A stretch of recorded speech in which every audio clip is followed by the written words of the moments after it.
burden and the pains of this world. And if we don't do that, we are not being godly in our lives. Thank you.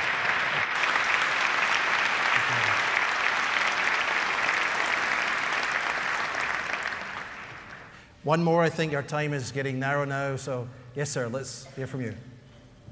Hello. My question is about teaching faith. And at my church, I visit a juvenile prison once a month. And it's the same prison I served time in 1996.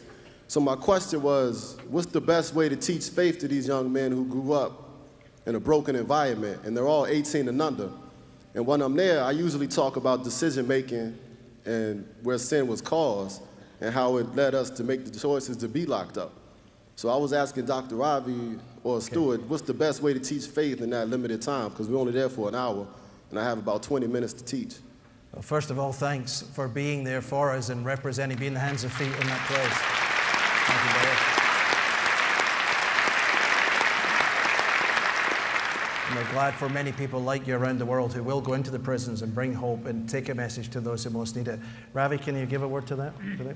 Yeah, and we'll keep it brief. And if there's any way we can help you with material, with either audio or video or written stuff, we have prison chaplains from all over the country, actually, who are in touch with us, for whom we supply material. I've spoken at some of them many times, but even when I'm overseas, I'll be in a prison and speak to some of them, exchange ideas.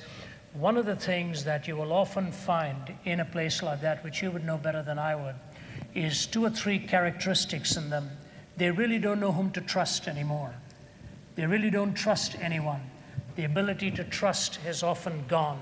They look upon the world as them against the world, that they've either been had, they've been wrong. Invariably, it's a lot of anger that has come up against somebody, even within their own families, that has resulted in the kind of a criminal path they have taken, or habits they got into that ultimately destroyed their very ability to think straight. The best thing you can be to them is first to model what you teach them, that they can trust you for being there. They get used to transitory lifestyles. People are not always there for them, posted here, posted there, gone from here, gone from there. They have nothing stable with which to connect them. And so everything is transient. Their life they see as unanchored, unhinged in a way. They're sort of floating on the high seas. The best advice I would give to you is to be there for them. Not necessarily always have the perfect answer for them, but if you are there for them, listen to them, put your arm around them and pray for them, they will trust in God on the basis of what they see in you, whether you are reflecting that sense of dependability. We get letters from people on death row.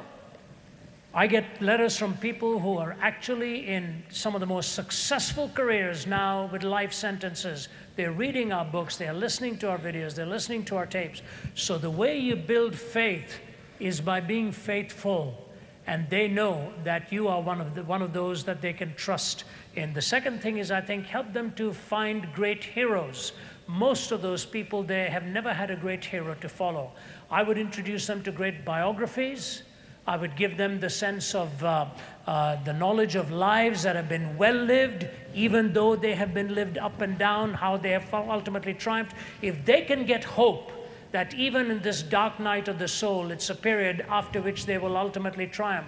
Hope is what they're ultimately looking for. Build their reading and their listening and their watching capacity that'll enable them to look to the possibility that their lives may be rescued as well. And the last thing I would say to you is this: there's a lot of restlessness in their souls, a lot of agony. Find the kind of music that they can listen to that brings a calming spirit to them. Many, many times you'll go there and you'll find them completely agitated. So between your life that is lived, the heroes that are provided for them, the faithfulness that you show, and that which by ministry calms their spirit, calms their soul, I think if you build a community of believers there, they'll never be able to stand alone. This kind of thing can ultimately be influential. Let me close with this illustration and then express my thanks to everyone. She may even be here in the audience. There's a woman here that works in a hairdressing salon, and it was about 4 or 5 years ago, maybe a little longer, I was there just having my hair cut, and she paused halfway through and she said, "Are you a Christian?" I said, "Why do you ask?" You know, I looked at my clothes and wondered if I had something on there. She said, "No, I'm just asking." I said, "Yes, I am." She came from a Muslim background. She said, "I am too. I came to know Christ some time ago." I said, "How did that happen?" She said, "A man came into my salon here. I was cutting his hair. He kept looking at me through the mirror, and I was uncomfortable with it. At one point, he says to me, 'You are the most unhappy person I've seen in a long while. What's going on?' And she said, 'I broke down and cried. I didn't like what was said. I'd just gone through one of the most heartbreaking experiences of my life on that day, and my world was falling apart. Something in my look revealed to him that I was just there for my job. I was not even connecting with what I was doing.' He got up from his chair and he went to his car and came back with a CD. He said, 'You will probably never see me again. I'm a missionary. He's going to Switzerland. My family and I are leaving tonight.' He said, 'I want you to listen to this CD of hymns as you're driving back home. And here's a contact for a pastor from your country from which you come.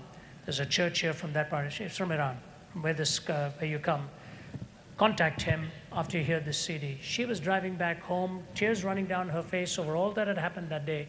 All of a sudden, Amazing Grace comes on in the CD. How sweet the sound that saved a wretch like me. I once was lost, but now I'm found." And the hymn, as it began to unfold, she was parked in her in the parking spot of her apartment. She said, "I cried and cried. I said, 'God, I don't know most of what is being said here, but evidently your grace is what I need to change my life.' Next day, she contacted the pastor. Long story, her whole family has come to know Christ, and she is just a vibrant witness, cutting your hair, humming those hymns, and asking everybody if they are a Christian, and the answer is no.